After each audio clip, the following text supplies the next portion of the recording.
Hello. इस video में हम लोग रिवाइज करने वाले हैं इंडियन इकोनॉमिक डेवलपमेंट का चैप्टर न्यू इकोनॉमिक पॉलिसी 1991 या फिर इसको इकोनॉमिक रिफॉर्म्स 1991 भी कहते हैं। Topic number 1, economic reforms new economic policy 1991 का मतलब क्या है। तो नाम से ही क्लियर होता है, ये इकोनॉमी में रिफॉर्म्स आए हैं, 1991 में आए हैं। इसमें एक नई पॉलिसी बनी होगी हमारी इकोनॉमी के रिगार्डिंग, तो काफी चीजें आपको क्लियर हो जाती हैं। और जैसे आप इमेज में भी देख पा रहे हैं, यहाँ पर इमेज में मोदी जी रिफॉर्म्स लेके आ रहे हैं। मोदी जी भी कई रिफॉर्म्स लेके आए हैं, जैसे स्वच्छ भारत अभियान, बट यहाँ पे जो हम रिफॉर्म्स की बात कर रहे हैं वो मोदी जी नहीं लेके आए हैं। तो यहाँ पर इमेज में एक्चुअली मोदी जी नहीं होने चाहिए, यहाँ पर इमेज में होने चाहिए डॉक्टर मनमोहन सिंह। तो जो ये रिफॉर्म्स हम पढ़ने वाले हैं, इनका जो क्रेडिट जाता है वो जाता है डॉक्टर मनमोहन सिंह को। मैं यहाँ पे लगाता हूँ क्रॉस और मैं यहाँ पे लिख देता हूँ डॉक्टर मनमोहन सिंह। 1991 में हमारे देश के फाइनेंस मिनिस्टर थे मनमोहन सिंह, तो उन्होंने वो ये रिफॉर्म्स लेके आए थे और तो इसका जो क्रेडिट है वो उन्हीं को जाता है। Economic reforms refers to set of economic policies made to increase growth and development. तो ऐसे ही हम पॉलिसीज लेके आते हैं जिससे हमारे देश तरक्की करे, ग्रोथ हुए, डेवलपमेंट हुए। ये जो न्यू इकोनॉमिक रिफॉर्म्स हैं ये लाए गए थे 1991 में। इनको न्यू इकोनॉमिक पॉलिसी NEP भी कहा जाता है। न्यू इकोनॉमिक रिफॉर्म्स कह दो या न्यू इकोनॉमिक पॉलिसी कह दो। सो NEP was introduced in 1991। 1991 में ये लाया गया था। इसके 3 कंपोनेंट्स हैं LPG, इसको शॉर्ट फॉर्म में LPG भी कहा जाता है। LPG, liberalisation, privatisation, globalisation. इसके बारे में हम समझेंगे इनका मीनिंग क्या होता है। इनको लाने की क्या जरूरत पड़ गई, what was the need of NEP। पहला है हाई फिस्कल डेफिसिट।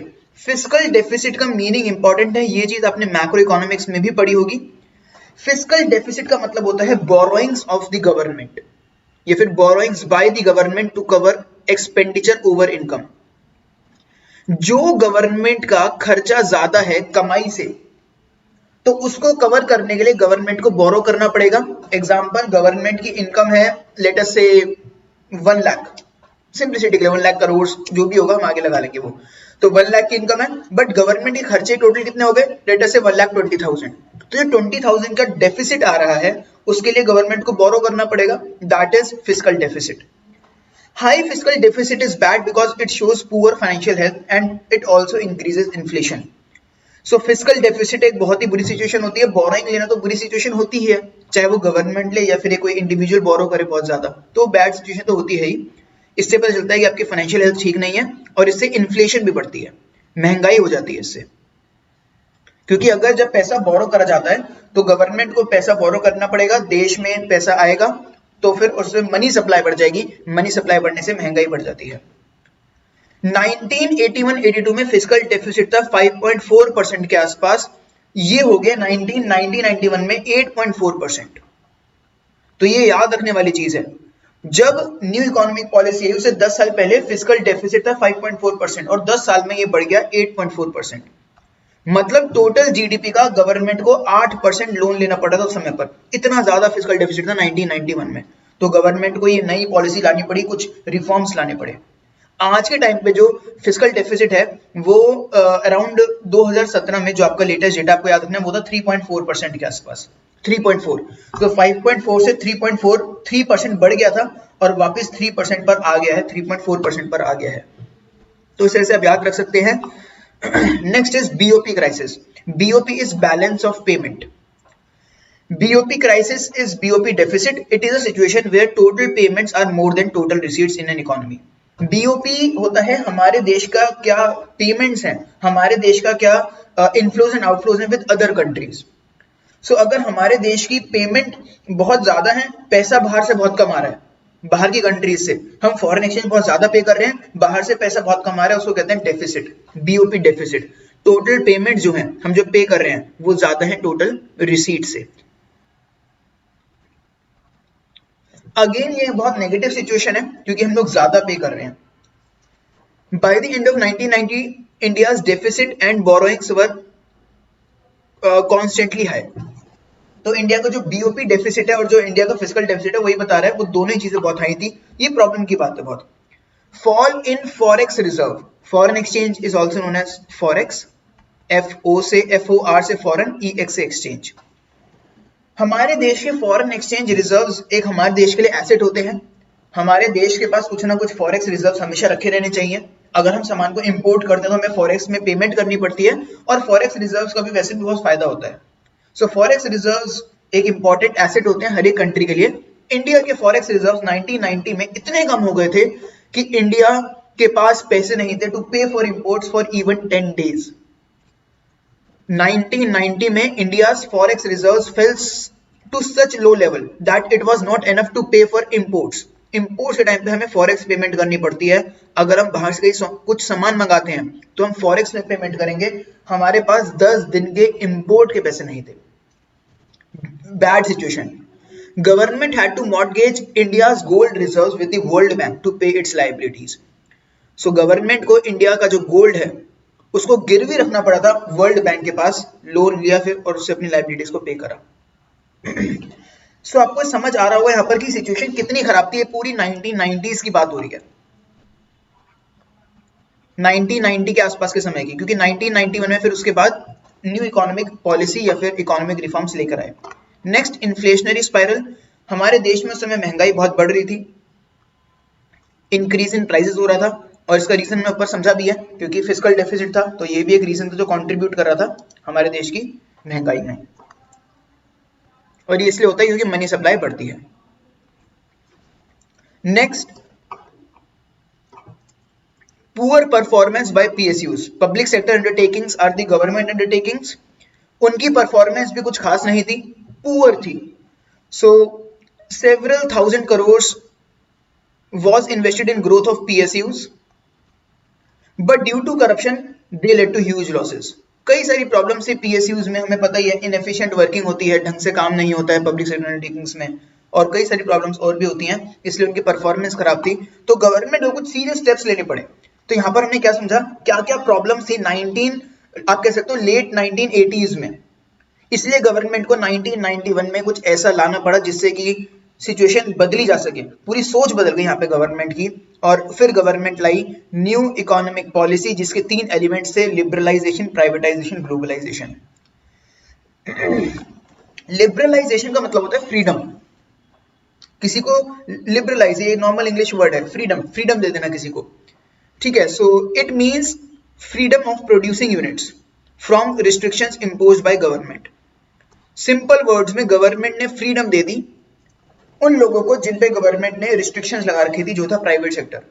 हमने अपने पुराने चैप्टर्स में इस चीज को समझा है कि गवर्नमेंट ने प्राइवेट सेक्टर पर रिस्ट्रिक्शंस लगा रखी थी। उनको बिजनेस करने में लाइसेंसेस लेने पड़ते थे, इंडस्ट्रीज ओपन करने के लिए लाइसेंसेस लेने पड़ते थे, ज्यादा वो इन्वेस्ट नहीं कर सकते थे, काफी सारे एक्ट्स थे, जैसे MRTP एक्ट था। गवर्नमेंट ने उन एक्ट्स को यहाँ पे अबॉलिश कर दिया, खत्म कर दिया, बंद कर दिया, और गवर्नमेंट ने फ्रीडम दे दी। तो ये पहला स्टेप था, फ्रीडम दे दी प्राइवेट सेक्टर को।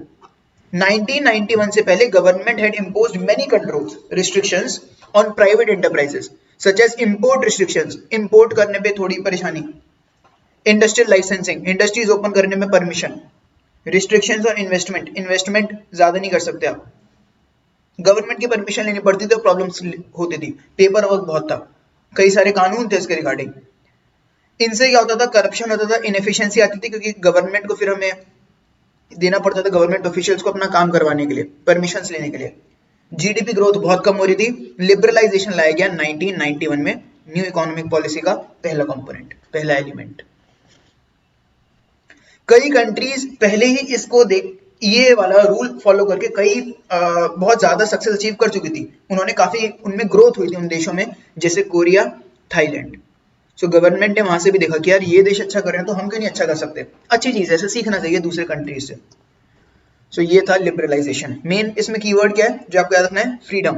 फ्रीडम दी गवर्नमेंट है प्राइवेट सेक्टर को। Next is privatisation.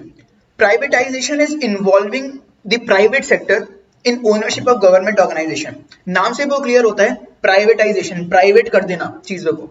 तो काफी सारी गवर्नमेंट ऑर्गेनाइजेशन थी गवर्नमेंट ने क्या करा, प्राइवेटाइजेशन रिड्यूस कर दिया, मतलब वो गवर्नमेंट ऑर्गेनाइजेशन का कंट्रोल चले जाएगा प्राइवेट हैंड्स में। अब गवर्नमेंट नहीं संभालेगी उन्हें। आपने सुना होगा ऐसे कई सारी अब भी गवर्नमेंट बैंक्स होते हैं, गवर्नमेंट कंपनीज होती हैं, गवर्नमेंट उनको प्राइवेट हैंड्स में दे देती है। अब उनको प्राइवेट लोग संभालेंगे और प्राइवेट लोग प्रॉफिट के लिए काम करते हैं, तो उससे क्या होता है, कंपनीज में काफी इंप्रूवमेंट आती है। वो लोग प्रॉफिट के लिए काम करेंगे बट वो चीजों को अच्छा रखेंगे। सो इसलिए प्राइवेटाइजेशन के थ्रू प्राइवेटाइजेशन में गवर्नमेंट ने क्या करा, इन्वॉल्व करा प्राइवेट सेक्टर को ओनरशिप में। It means withdrawing government ownership from PSUs. Government ने अपनी ओनरशिप हटा दी पीएसयू से, पब्लिक सेक्टर अंडरटेकिंग से, और कंट्रोल किसको दे दिया, प्राइवेट एंटरप्रेन्योर्स को। It is also known as disinvestment, इसको डिसइन्वेस्टमेंट भी कहते हैं। डिसइन्वेस्टमेंट और प्राइवेटाइजेशन ऑलमोस्ट सिमिलर होते हैं, मतलब सिमिलर होते हैं, इनमें एक छोटा सा फर्क है। प्राइवेटाइजेशन और डिसइन्वेस्टमेंट में फर्क यह है कि प्राइवेटाइजेशन में ना गवर्नमेंट अपना मोर देन 50% प्राइवेट सेक्टर को दे देती है। जैसे गवर्नमेंट के जो भी शेयर कैपिटल है, जो ओनरशिप होती है उसको शेयर कैपिटल कहते हैं, तो गवर्नमेंट की जो भी ओनरशिप है उसका मोर देन 50%, मतलब गवर्नमेंट अब ओनर नहीं रहेगी क्योंकि आपने मोर देन 50% दे दिया, तो दैट इज प्राइवेटाइजेशन। अगर गवर्नमेंट लेस देन 50% देती है उसे कहते हैं डिसइन्वेस्टमेंट। अगर मान लेते हैं 100 शेयर्स हैं एक ऑर्गेनाइजेशन में, 100 के 100 गवर्नमेंट के पास थे, गवर्नमेंट ने उसमें से 50 से ज्यादा, लेटर से 70 शेयर्स प्राइवेट को दे दिए, तो अब गवर्नमेंट तो ओनर रही नहीं, उसकी मेन ओनर तो गवर्नमेंट रही नहीं, आधे से ज्यादा प्राइवेट के पास चला गया, दैट इज प्राइवेटाइजेशन।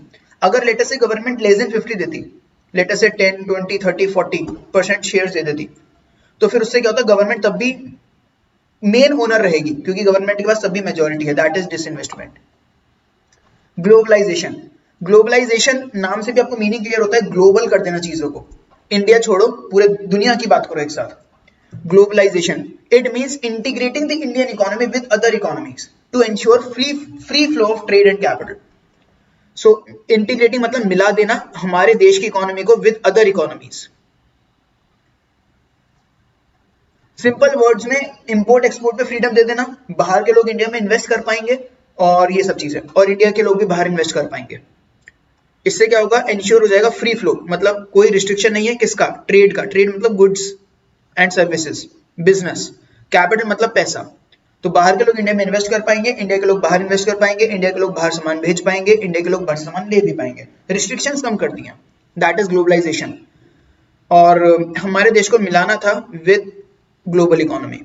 इससे क्या होगा, इससे कैपिटल एंड टेक्नोलॉजी आएगी बाहर के देशों से, ये भी बहुत इंपॉर्टेंट चीज है। बाहर के देशों में जो बढ़िया बढ़िया कंपनीज हैं वो इंडिया में आएंगी, तो उनकी वहां वो पैसा भी लाएंगे इंडिया में और बढ़िया टेक्नोलॉजी भी लाएंगी, एडवांसमेंट होगी, मॉडर्नाइजेशन होगी। तो ये था 3 एलिमेंट्स एनईपी के।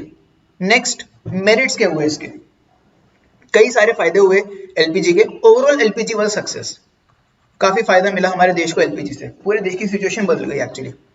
वाइब्रेंट इकोनॉमी, हमारे देश की जीडीपी ग्रोथ बहुत बढ़ गई, इंक्रीजिंग जीडीपी ग्रोथ था। हमारे देश की जीडीपी 8% पर एनम तक भी पहुंची है एलपीजी पॉलिसीज के बाद। स्टिमुलेंट टू इंडस्ट्रियल प्रोडक्शन, हमारे देश में जो इंडस्ट्रीज थी उनकी ग्रोथ बहुत बढ़ गई। इंडस्ट्रियल प्रोडक्शन तो बढ़ेगी ना, इसका लॉजिक सिंपल है, क्योंकि गवर्नमेंट ने फ्रीडम दे दी, तुम्हें जैसे बिजनेस करना तुम वैसे बिजनेस करो, तो लोगों ने खुल के बिजनेस करा। गवर्नमेंट ने लिबरलाइजेशन दिया था, तो लिबरलाइजेशन से लोग खुल के बिजनेस करेंगे, तो उससे ऑटोमेटिकली इंडस्ट्रियल प्रोडक्शन बढ़ेगी, लोग खूब इंडस्ट्रीज एस्टैब्लिश करेंगे। इवन बाहर के लोग भी इंडिया में आए, उन्होंने भी यहाँ पे इंडस्ट्रीज खोली। Next check on fiscal deficit, जो हमने फिस्कल डेफिसिट ऊपर समझा था कि प्रॉब्लम थी, अब उसका काफी सोल्यूशन मिला हमें, फिस्कल डेफिसिट कंट्रोल हो गया। पहले ए वाले पॉइंट में मीनिंग लिखा है, बी वाला पॉइंट इंपॉर्टेंट है।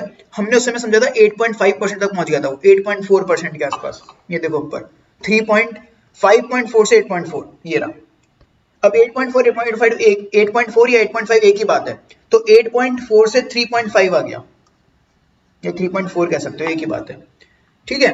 सो ये सब वैल्यूज अप्रोक्सीमेट होती हैं। सो फिस्कल डेफिसिट पे वापस कंट्रोल आ गया। इन्फ्लेशन कंट्रोल, इन्फ्लेशन भी हमने पॉइंट पढ़ा था वहां पर कि प्रॉब्लम थी, उस पर भी कंट्रोल आ गया। 2011 के आसपास इन्फ्लेशन था 6 से 9%, 2017-18 में ये हो गया 2.9%। अब ये चीज यहाँ पे लिखी है बट इसका कोई मतलब बनता नहीं है, क्योंकि हमें तो ये लिखना चाहिए कि 1991 में इन्फ्लेशन कितना था और उससे कितना कंट्रोल होके कम हो गया है। तो 1991 में इन्फ्लेशन अराउंड मोर देन 10% था। 1990 में इन्फ्लेशन था मोर देन 10%। हर एक ईयर का ज्यादा मतलब डिफरेंट होता है ना, तो ऐसा कुछ फिक्स कहना मुश्किल है। लेट 1980s और 1990 के आसपास इन्फ्लेशन मोर देन 10% था, 8% टू 13% तक भी पहुंचा है। सो वो काफी कंट्रोल हुआ, इन्फ्लेशन में सिग्निफिकेंट इंप्रूवमेंट हुआ है।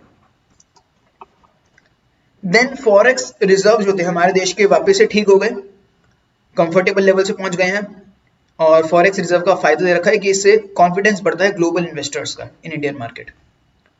Flow of private foreign investment, लोगों ने काफी बाहर से इन्वेस्ट करा ग्लोबलाइजेशन की वजह से। ग्लोबलाइजेशन होगा तो बाहर से लोग इन्वेस्ट करेंगे, और इंडिया से भी काफी लोगों ने बाहर इन्वेस्ट करा। और इंडिया आज के टाइम पे एक मशहूर इकोनॉमी है, रिकॉग्नाइज करते हैं लोग इंडिया को एज इमर्जिंग इकोनॉमिक पावर। तो यहाँ पे आपको समझ आ रहा होगा कि जो भी प्रॉब्लम्स थी मोर और लेस वो सॉल्व हो गई हैं। जो भी हमने ऊपर प्रॉब्लम्स देखी थी, inflationary spiral, poor performance bye PSUs, ठीक है उसको छोड़ दो। लास्ट है एक और पॉइंट इसमें बचा, shift from monopoly market to competitive market. ये इसका भी रीजन ग्लोबलाइजेशन है। ग्लोबलाइजेशन से क्या हुआ, लोग पहले इंडिया के लोग ही इंडिया में ट्रेड करते थे, अब क्या हुआ बाहर के लोग भी इंडिया में आ गए, तो कंपटीशन बढ़ गया। इससे नुकसान हुआ स्मॉल स्केल इंडस्ट्री को, बट बहुत फायदा हुआ यार, अच्छी टेक्नोलॉजी आ गई, कैपिटल आया, बहुत फायदा हुआ। सो इंडिया में पहले मार्केट थी मोनोपोली टाइप की, और इसके बाद कॉम्पिटिटिव हो गई है, काफी कंपटीशन आया। जैसे कार्स, एसीज कुछ ही ब्रांड्स के होते थे, अब काफी सारी ब्रांड्स के हमें और भी मिल जाते हैं, कॉम्पिटिटिव प्राइसेस। वही है, ग्लोबलाइजेशन की वजह से बाहर से अच्छी टेक्नोलॉजी आई और कैपिटल भी आया। डीमेरिट्स क्या है इसमें, प्रॉब्लम्स क्या है। एलपीजी पॉलिसी के 3 एलिमेंट्स हैं, एलपीजी, लिबरलाइजेशन, प्राइवेटाइजेशन, ग्लोबलाइजेशन। इसमें एग्रीकल्चर का बहुत ही कम लेना देना है, क्योंकि अब एग्रीकल्चर वालों को थोड़ा ना फ्रीडम मिली थी इंडस्ट्रियलाइज्ड वाले सेक्टर्स में, जहां पे इंडस्ट्रीज होती हैं या टर्शियरी सेक्टर को भी कह सकते हो, तो उनको फायदा मिला। बट एग्रीकल्चर को तो पहले से कोई रिस्ट्रिक्शन थी नहीं ज्यादा, एलपीजी से एग्रीकल्चर पे ज्यादा फर्क नहीं पड़ा, तो एग्रीकल्चर निगलेक्टेड रहा। तो यही एक इसका नुकसान है। ये भी एक इसका नुकसान है कि फायदा जो मिला सेकेंडरी और टर्शियरी सेक्टर्स को ज्यादा मिला, और एग्रीकल्चर सेक्टर की जो ग्रोथ थी वो 2 से 3% ही थी 1991 के बाद भी, तो एग्रीकल्चर सेक्टर में कुछ खास फायदा नहीं मिला। This has impacted growth of industrial sector as well because agriculture gives raw material labor to industrial sector. अगर एग्रीकल्चर को थोड़ा ग्रोथ रेट कम हुआ तो उससे थोड़ा सा इंडस्ट्रीज पे भी फर्क पड़ा, क्योंकि एग्रीकल्चर इंडस्ट्रीज के लिए इंपॉर्टेंट होता है। Urban concentration of growth process, जो भी ग्रोथ हुई है वो अर्बन एरियाज में ज्यादा हुई, रूरल एरियाज में कम हुई, क्योंकि जो बाहर से कंपनीज आई उन्होंने ज्यादा जो इन्वेस्ट करा, जो ज्यादा इंडस्ट्रीज बनी, वो उनका डेवलपमेंट अर्बन एरियाज में ज्यादा हुआ कंपैरेटिवली, तो इसलिए ज्यादा फायदा मिला अर्बन एरियाज को। Rural areas were not that benefited, the gap between rural and urban areas has increased. Next, economic colonialism. इसका मतलब होता है कई सारे एमएनसीज, ये देखो यहाँ पे इमेज में देखो, ये एमएनसी है, ये आ गए और ये तो भाई पूरी दुनिया पे अपना हक जमा के बैठ गए, कुछ इस तरीके से। तो यहाँ पे अब वो मतलब वो एमएनसीज है, वो मल्टीनेशनल कंपनीज हैं, वो बहुत ही लार्ज स्केल पे काम करते हैं, तो वो इंडिया में आए और उन्होंने उनकी वजह से हमारे स्मॉल स्केल इंडस्ट्री को और इवन जो हमारे देश के नॉर्मल इंडस्ट्रियलिस्ट थे उनको भी बड़ा नुकसान हुआ, क्योंकि उनको इंटेंस कंपटीशन मिला, उन्होंने अपना कंट्रोल जमा लिया। सो जो ये टर्म है इसका सिंपल वर्ड में मीनिंग यही है, MNCs increase their control in India, और ये तो होना ही था। अगर आप ग्लोबलाइजेशन करोगे तो फायदे भी है नुकसान भी है, अगर आप फ्रीडम दोगे तो बाहर के लोग जब आएंगे तो वो अपना कंट्रोल जमाएंगे। तो हमने इसको मेरिट में भी पढ़ा, डीमेरिट में भी पढ़ा। मेरिट में हमने इसको कई सारे पॉइंट्स में पढ़ा, जैसे ये वाला मेरिट था, जो भी ग्लोबलाइजेशन वाले पॉइंट्स हैं वो इसी वाले पॉइंट से रिलेटेड है कि पहले मोनोपोली मार्केट थे, हम अब कॉम्पिटिटिव मार्केट हो गए। उनके आने से फायदा हुआ, हमारे को नई टेक्नोलॉजी मिली, कैपिटल मिली। नुकसान क्या हुआ कि उनको थोड़ी पावर मिल गई, और MNCs exploited Indian markets to sell their products. Domestic producer suffered, तो जो हमारे देश के स्मॉल स्केल इंडस्ट्रियलिस्ट थे या फिर और भी डोमेस्टिक प्रोड्यूसर्स थे, उनको थोड़ा सा प्रॉब्लम तो हुई। Next is spread of consumerism. Consumerism का मतलब होता है जो लोग बहुत ज्यादा कंज्यूमर बन जाते हैं, मतलब बहुत ज्यादा लोग खर्च करना शुरू कर देते हैं। आज के टाइम पे अगर आप देखोगे तो कंज्यूमरिज्म बहुत ही एक नेगेटिव चीज है, जो हर जगह पे आपको एडवर्टीजमेंट दिखते हैं, आपको हर जगह पे एडवर्टीजमेंट दिखते हैं। तो अब उससे क्या होता है, कंज्यूमर्स बहुत ज्यादा खर्च करते हैं। अब लोगों के पास जितने पैसे नहीं है वो उससे ज्यादा खर्च करते हैं, क्योंकि हमें वेस्टर्न कल्चर पसंद आता है और हम लोग वेस्टर्न कल्चर की तरफ इंक्लाइंड हो जाते हैं, तो हम नई नई चीजें खरीदते हैं इवन इफ पैसे नहीं है। ईएमआई पे लोन ले लेंगे हम लोग, या ईएमआई पे सामान खरीद लेंगे, तो उसका एक नुकसान है। तो उससे एक नुकसान है कि फिर एक जो पर्सन होता है वो डेट ट्रैप में फंस जाते हैं। बहुत ज्यादा खर्चा करना भी एक गलत चीज है, ठीक है। और ये माइक्रो लेवल पे बात कर रहा हूं मैं, माइक्रो लेवल पर, इंडिविजुअल लेवल पर हर इंसान के लिए बहुत ज्यादा खर्चा करना एक नेगेटिव चीज है। तो ये वो वाली बात लिखी है। और LPG expanded the size of producers, बहुत सारे प्रोड्यूसर्स आ गए। आप देखो आपके मार्केट में कितने प्रोड्यूसर्स हैं, आप कितने तरीकों से सामान खरीद सकते हो, बहुत ही ज्यादा प्रोड्यूसर्स हैं, but consumers at the end victim बन जाते हैं। वो सामान खरीदते जाते हैं, फिर उनको बाद में प्रॉब्लम्स होती हैं जब उनकी इनकम उतनी नहीं हो पाती जितना वो खर्चा कर देते हैं। लोप साइडेड ग्रोथ, लोप साइडेड ग्रोथ का मतलब है one sided growth. LPG increase GDP growth, ये इसमें कोई डाउट ही नहीं है, इट वाज लोप साइडेड, वन साइडेड थी, मतलब हर बैलेंस ग्रोथ नहीं हुई है। लोप साइड का मतलब है अनबैलेंस ग्रोथ।